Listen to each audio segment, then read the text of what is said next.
What's up, everybody? Welcome to season 2 of the Jazz Shepherd. Tonight we're going to start with Blue Note in the late 50s, 57, 58, and 59. Quick pan around for those who haven't seen my new jazz room. It's been a long time coming, but I finally got it put together for the most part. I'm playing some Johnny Griffin here in the background. Hope you all enjoy that. So we're going to talk about the Blue Note label in the late 50s. And what they did in the mid 50s was impressive. What they do here in 57, 58, and 59, there's no comparison. It's an incredible streak of 80 records over those 3 years. There's not a bad record in there. There's no filler in there. There's no commercial pop attempts. There's nothing that's not worth having in any jazz collection. I would honestly go so far as to say the worst records in this stretch are still 3.5, 4-star records out of 5. It's just an amazing canon, consistently delivering an unwatered down message of black desperation, black hope, black belief in each other, community. The rehearsal we've talked about with Blue Note allowed for these guys to get on the same page, to have the time to talk about how they feel about things. And when you have time to commune as a group, then you go back and do another session, there's a communication that's happened that's being expressed now through these horns. And when you apply the brush of America in the 50s and the civil rights movement gaining momentum and the empowerment of the black movement, and you couple in with what's happening in the schools in the South and the threat of the Vietnam War on the horizon and the draft, and how black America feels at this point, not being given the microphone of civil rights, these saxophones and trumpets are blasting a powerful message, speaking for their people, speaking for their time. And Alfred and Francis didn't water it down at all. They don't try to splice in Christmas records or what's happening on Broadway and do that. They don't try to do greatest hits. It's just an unwatered down testament of a people finding their voice. It's New York as it gets. There's no other place in jazz canon anywhere where any label has this stretch of record after record after record. And we're not talking hits. We're not talking they made smash record after smash record. We're talking they made unwatered down documentation where every record, as we look back now, is a classic. There's nothing like it. Prestige has great albums interspersed with some lessers. Riverside has a mix of stuff. A lot of labels have a lot of great music, but there's no label that ever gets close to what Blue Note documents here. I think it's the greatest stretch by any music label in the modern history of music. Blue Note goes into the 60s and continues this stretch for another number of years, honestly. It's pretty fucking impressive, man, what they do. And what's the most impressive about it is how money doesn't seep in to become the bottom line. At Savoy, that was always a question. At Riverside, it was always Byrd. Columbia, of course, it's a question. Here at Blue Note, they just said, fuck it, let's just record this stuff as raw as it is, as real as it is, and we'll hope that Jimmy Smith can sell enough records in between to keep us alive. And from everything I've seen and read, it was very hit or miss there for years with Blue Note as to whether they were going to continue. They had numerous offers to sell.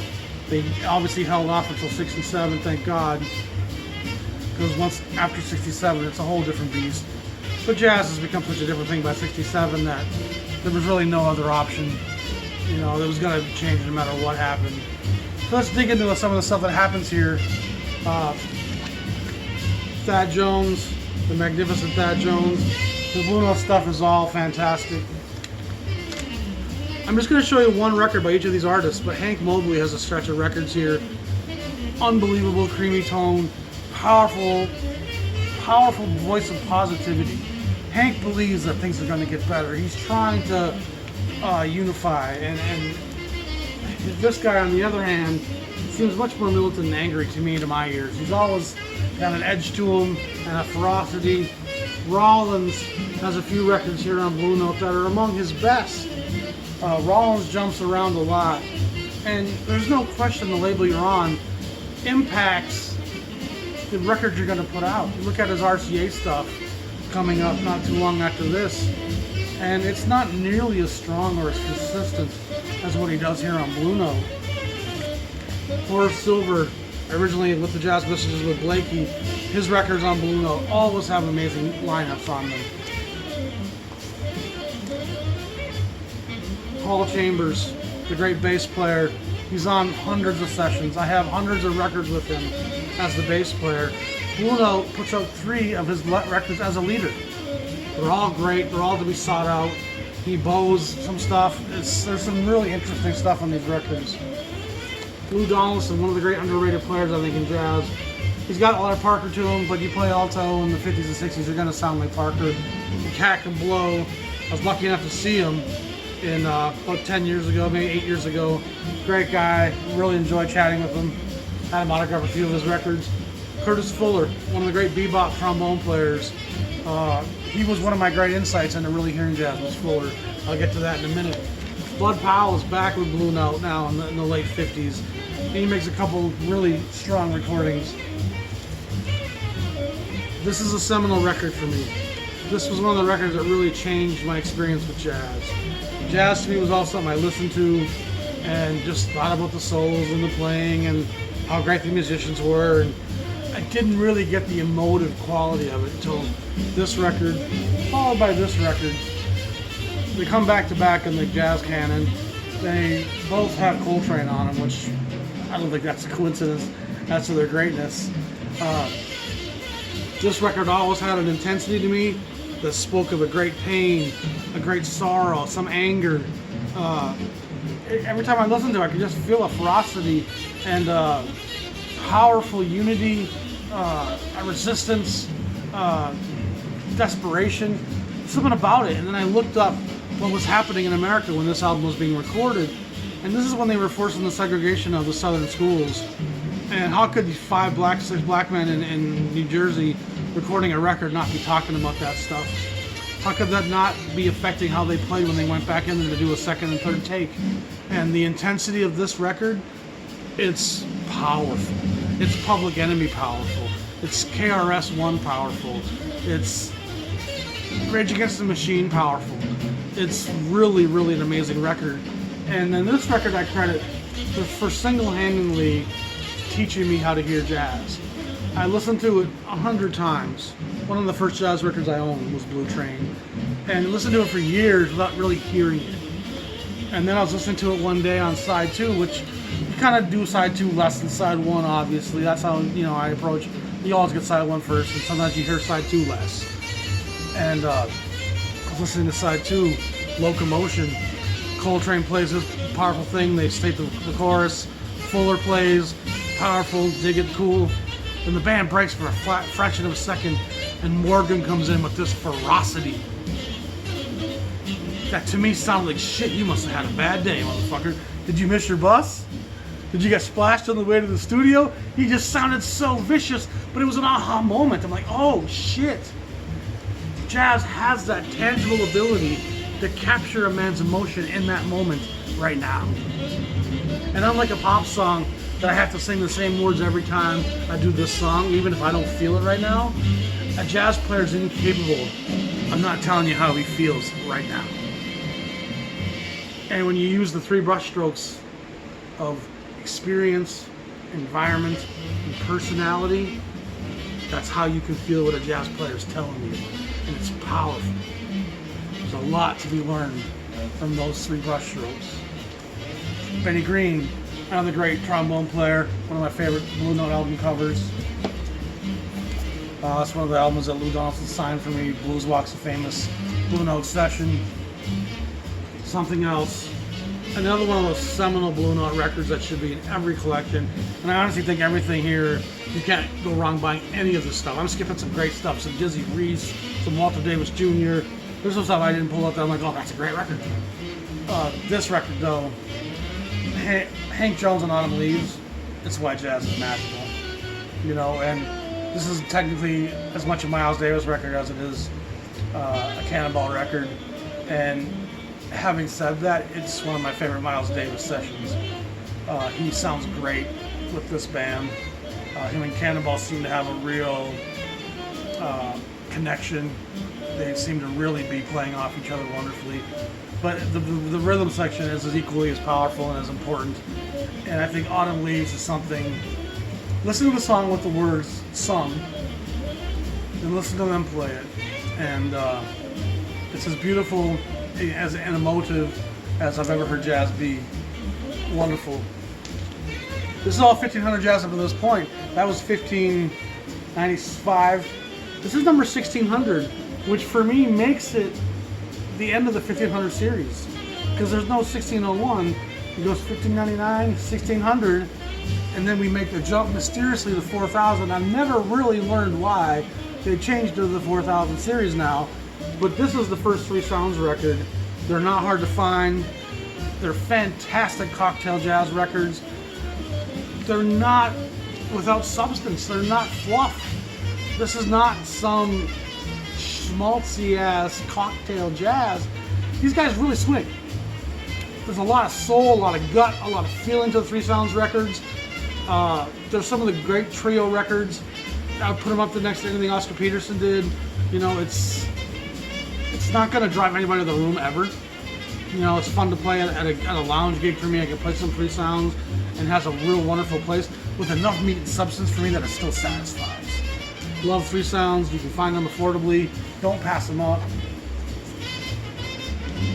Blakey, one of the giants of jazz, one of the great learning houses of jazz. Like, this guy schooled and brought a lot of guys up. And if you look at his roster of musicians who were in the Jazz Messengers and went on to great careers in bands of their own, it's kind of a who's who of 50s and 60s jazz. It's a pretty impressive thing. An incredibly forceful, powerful player that propelled these guys, drove them to play better than they thought they could, expected more from them than they thought they were capable of, demanded excellence, and positioned and drove a lot of great careers purely by his belief and motivation and that powerful backbeat that said, come on, you can give me more than you're giving me. And the guys who played with him all have such respect for him. He's a powerful little man. You can know him by when you hear him. He does some stuff on the snare that's really unique. But he plays with a power and a on that snare drum sometimes that I can be listening on a Pandora. I'm like, oh, that's Blakey. Doesn't matter what it is. You just know it's him. Donald Byrd makes his first Blue Note set appearance here, early 4000s. He has a long Blue Note career after this. Great album covers, a great trumpet player. Next to Freddie Hubbard, he's probably my favorite trumpet player. It's tough because I love Clifford Brown. I wish he had gone a little longer in his career so we could hear what he would have done later on. There's a lot of great trumpet players out there, and it's hard to pick a favorite, it really is. But Hubbard to me can do it all, you know. But Byrd's right there, and Byrd also gets into the funk of the '70s, and I love Spaces and Places and some of that stuff he did in the mid-'70s. I think it's fantastic music to play in the club. Love Donald Byrd. You can't go wrong with any of these records. I could have showed you any of about 20 Jimmy Smith records here. I chose this one. It was either this one or House Party. The bands that he plays with: Tina Brooks, George Coleman, Lou Donaldson, Lee Morgan, Kenny Burrell. I love Eddie McFadden, one of the great unheralded jazz players who plays guitar on a lot of Jimmy Smith records. Art Blakey, Donald Bailey. So it's from a few different sessions or recordings, but this sermon, House Party, and almost everything else Jimmy Smith does. He's very integral to what Blue Note was doing. Jackie McLean, this is his Blue Note debut, I believe. I might have skipped the one before that, but I think it's his first one. I love Jackie. This guy has a lot of soul. He also sounded a lot like Parker early on. but he really opened up a lot of doors on his own, and he was a very intense player. You can feel his heart on his sleeve always when he's playing. He's connected to those notes. There's a thought process and a feel that's going on, and he's a special player. I know a lot of you guys out there love McLean. I'm not telling you guys nothing you don't already know. The last one I'm going to show you now is this Duke Pearson record, Profile. Tender Moments comes out long after that, which I absolutely love. Wahoo's a great record. He was an A&R guy for Blue Note, discovered talent, brought people in, but he was also a fantastic pianist. And anything that Pearson's on is worth seeking out. Grant Green's Idle Moments to me is what it is, largely because of Duke Pearson. His color in the beginning of that song, it's glorious. Just tingles down my spine with this wonderful sensation. Love his playing. It's very elegant, sophisticated, but it still has a groove to it, which is so essential. Jazz without groove is no longer jazz. And that's just my take on it. You're free to feel how you feel about it. But I have pretty strong insight into that. You know, Ellington said, "Don't mean to think of it, I don't got that swing." And a lot of the players start going off on these paths that takes it away from snappability, danceability, moving your feet. And people say Monk this, but Monk always swang. Monk always had a groove with the foot tapping underneath him, so he could always find his way back. And things change, and sounds change, but that's why new names were given to that jazz.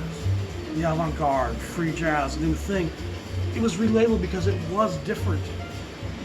And to say that stuff's not jazz isn't insulting it. It's saying it's something different. It's not the simple blues-based riffs where we're going to improvise and express ourselves on songs we all know. It's a different thing.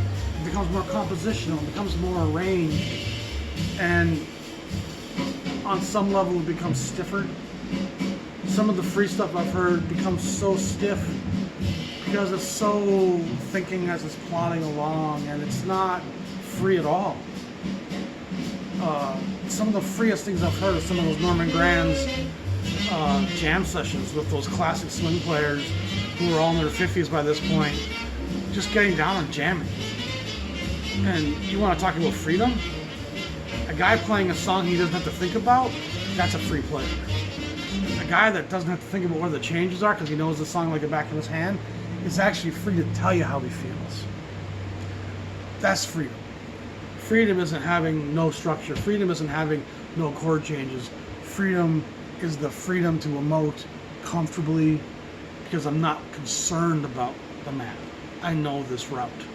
I know the road I'm on, so my mind can actually wander and express how I feel and try different things because I know my next turn's going to be. Just my opinions, just my thoughts. To sum it all up here, Blue Note is a legacy, and all these Tone Poet and 45 RPM reissues, that's great. They're kind of exploiting the legacy at this point. Don Was knows what he's doing. He's trying to squeeze every dollar out of this thing while the getting's good. And I guess I can't really fault him for that. But you don't need to spend $70 on these records. You can find Japanese pressings for $30 that are going to sound just as good. And you're better off to have 3 of them at $30 a pop than you are to have 1 for $90, because there's more to glean, there's more to listen, because the music is what matters. The empathy that it takes to hear and to feel, dig into these records and grasp what these young black men are saying, that's a special skill set in and of itself. And instead of us sitting talking about pressings and thickness of vinyl and the weight and the grams and when this was pressed and what pressing is that stuff's fine. There's a lot of people who can cover that stuff. I'd rather talk about the emotion, the gut feeling, and the honesty of these records. And honesty is honestly why I love music. I like an honest musician because it's one of the few places in this world I can find someone really telling me how they feel. And when it becomes scripted, when it becomes too narrated or too planned, or when the label you can tell is having too much oversight, that affects that honesty. There's nothing in music quite like Blue Note in this moment, because they've kind of found their niche. They have a roster of artists that makes every session special. There's no slouch on the piano, on the bass, on the drums. There's no time when they didn't have the right guys on the right chairs to play what we're choosing to play tonight to make this session. It's just unprecedented. It's just the side of magic. You can't go wrong with anything from Blue Note from this entire stretch. Most of y'all know that. I'm not telling most of y'all nothing you don't know. For those who don't know, you can't go wrong with Blue Note in this moment. They continue this legacy on into the 60s, absolutely. We'll get there. Next week, we're going to come back at you with Volume 2 of Season 2, where we're going to talk about Prestige in the late 50s. And they do some great stuff. I'm excited to talk about that. Y'all have a good week and be safe. I'll talk to you soon. I'm the Jazz Shepherd. Have a good night. Peace.